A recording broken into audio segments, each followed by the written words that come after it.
If you have never watched Brene Brown's TED Talk on vulnerability, I want you to stop right now, go to YouTube, watch it, and then when you've watched it, come back. Okay, so those of you that are here have watched it and know that vulnerability is critical to experiencing a wide range of human emotions. And we typically avoid vulnerability because we think of it as the gateway into the dark emotions like fear or pain, jealousy, sadness. But the truth is it's also the gateway into the lighter emotions like joy and love and contentment. And so if we can't handle vulnerability, we can't experience any of those emotions, good or bad. One of the things that I want to empower teachers to do is to be able to stand in that vulnerable sunshine light and be able to handle it, to be able to walk through that vulnerability without being burned by it. One other thing to know about vulnerability, though, is that when we can't deal with the vulnerability, when we can't take it, we try to shine the light on someone else. We try to make it someone else's vulnerable issue. And this in particular comes up not so much with something teachers do, though they can do it, but with parents.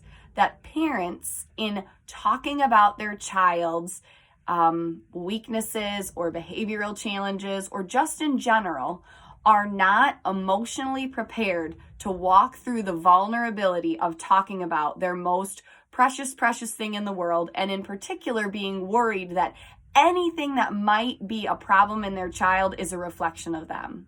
And so without the ability to walk through that vulnerability, to sit in a hard conversation and say, okay, what can I take from this? They look for a way to fling the vulnerability off on someone else. And guess who it usually lands on? Us, teachers.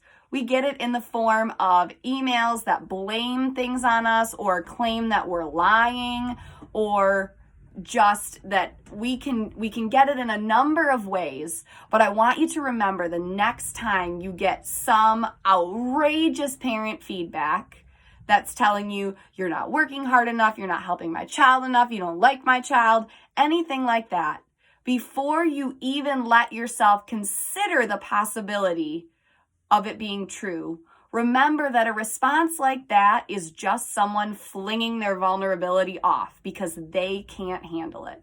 And unfortunately, there's not a lot you can do about that other than to know it, to recognize it, to try not to fling vulnerability when it's your kid or your issue, but then to take that knowledge and keep that in mind the entire time you're dealing with the situation.